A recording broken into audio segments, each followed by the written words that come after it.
Bien, vamos a hacer ahora el ejercicio 14 de nuestra colección de problemas de física cuántica y me dice lo siguiente, te comenta la siguiente frase. A. La teoría de Planck de la radiación emitida por un cuerpo negro afirma que la energía se absorbe o emite únicamente en cuantos de valor E igual hf, es decir, la energía está cuantizada. Y B. De Broglie postuló que al igual que los fotones presentan un comportamiento dual de onda y partícula, una partícula también presenta dicho comportamiento dual, es decir, lo recíproco es cierto también, es decir, la partícula se puede comportar también como una onda. Bueno, pues vamos a hacer un breve repaso teórico de estos conceptos para responder a estas preguntas. Bien, aquí tenemos una imagen de Max Planck y vamos a hacer un breve repaso de la radiación del cuerpo negro y el efecto fotoeléctrico, que fueron determinantes para la aparición de la física cuántica.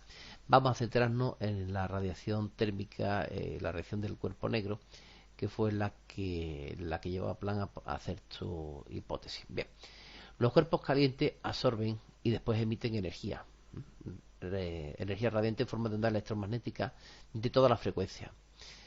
Lo que ocurre es que esta radiación solo corresponde al espectro visible si el cuerpo alcanza una determinada temperatura, es decir, el ojo humano solo puede ver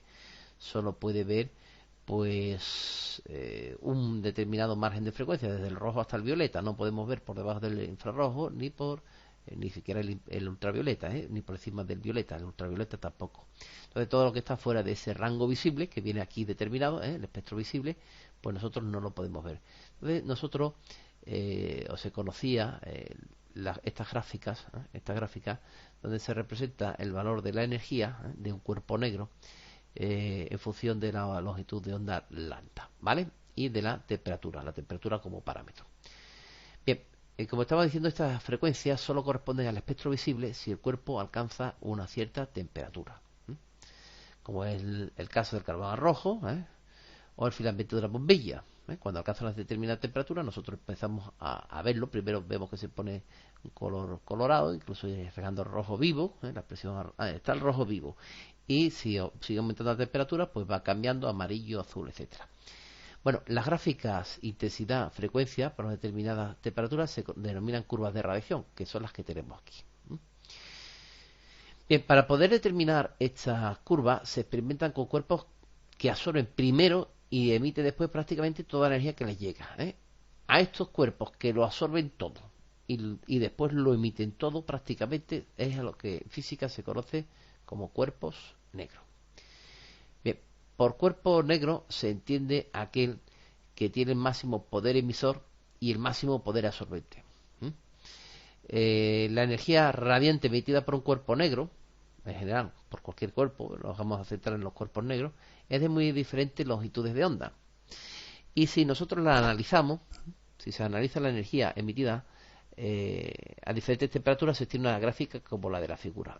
Nosotros nos vamos observando que esta es la gráfica que obtendríamos por una temperatura de 500 Kelvin, 1000 Kelvin, 2000 Kelvin, etcétera. Nosotros observamos que a medida que la temperatura va aumentando, el pico máximo, la lambda para lo cual la energía es máxima, se va haciendo más pequeña, va disminuyendo. Fíjense cómo la lambda máxima va disminuyendo. Describe aquí una curva que se está desplazando hacia la izquierda. Y esto se puede reflejar o contemplar por la ley de Bien, que dice que la lambda máxima por la temperatura tiene que ser constante. Lambda T tiene que ser igual a constante. Experimentalmente se demuestra, ¿vale? Bien, entonces en la gráfica podemos observar que, primero, para cada temperatura, 500, 1000, 2000, etcétera, existe una frecuencia o una longitud de onda donde la energía emitida es máxima. Aquí tenemos para 500, tengo esta que es máxima, esta sería para 1000, esta sería para 2000. Y segundo, la frecuencia máxima aumenta, o lo que lo mismo, la longitud de onda disminuye, la longitud de onda se va desplazando hacia la izquierda si la temperatura va aumentando. Es decir, esto se puede expresar experimentalmente así, lambda,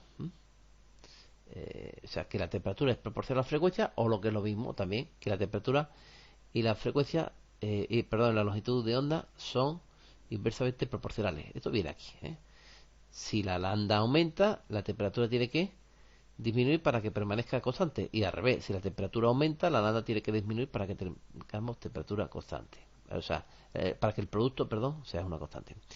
Entonces, a finales del siglo pasado, todos los intentos que se hicieron dentro de lo que es la física clásica para resolver esta teoría, pues terminaron en un completo fracaso, ¿no? Lo que se conoce como la catástrofe ultravioleta.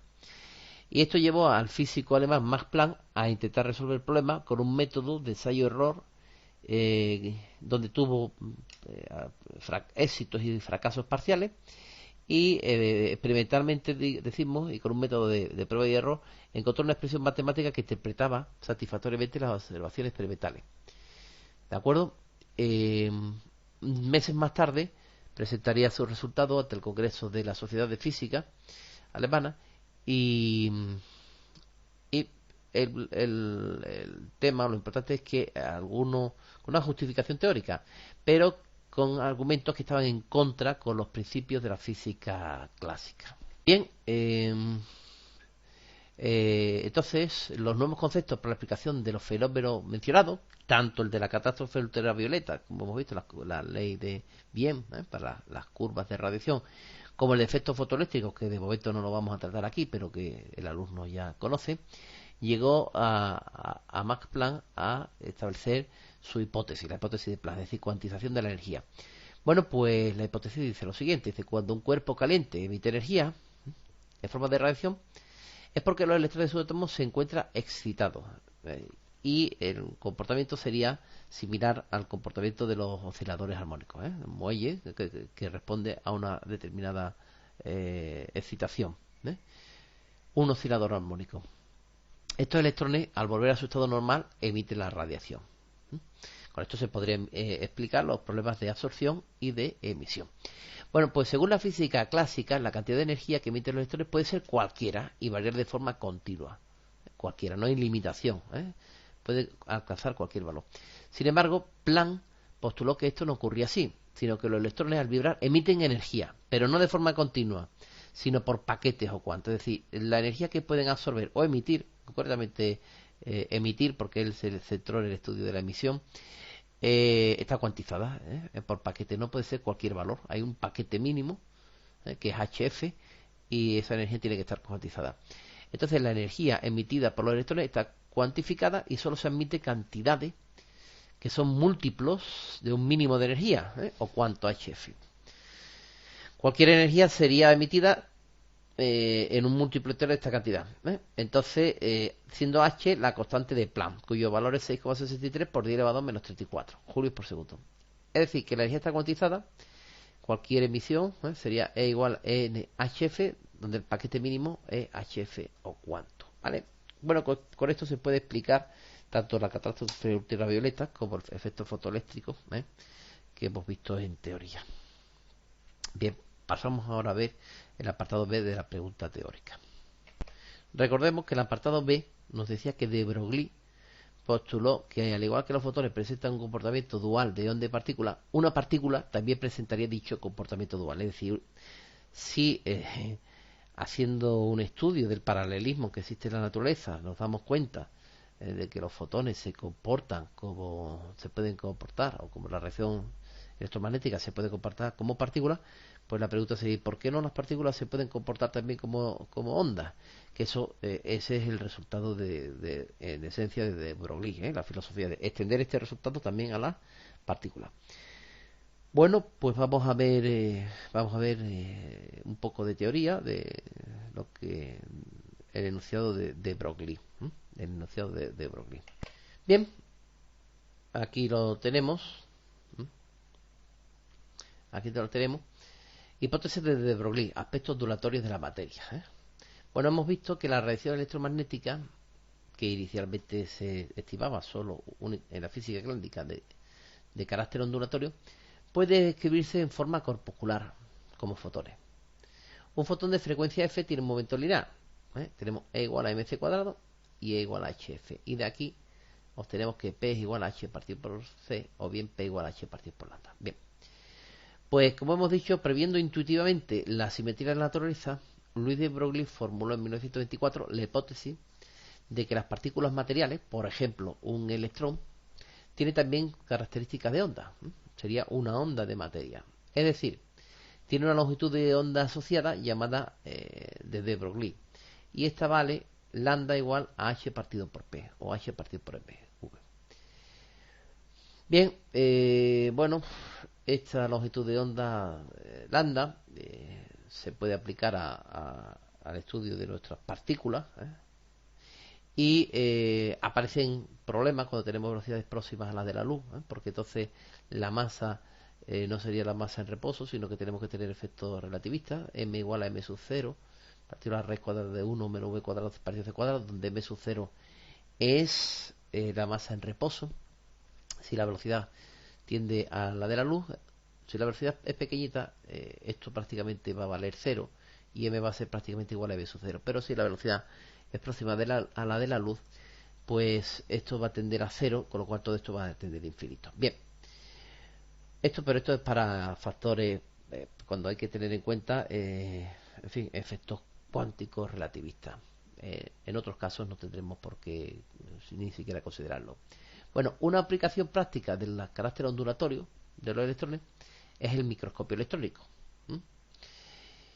Y el poder amplificador de un microscopio está limitado fundamentalmente por la longitud de onda. La longitud de onda que empleemos para ver el cuerpo, para irradiar el cuerpo. Cuanto menor sea esta, mayor es el poder amplificador del aparato.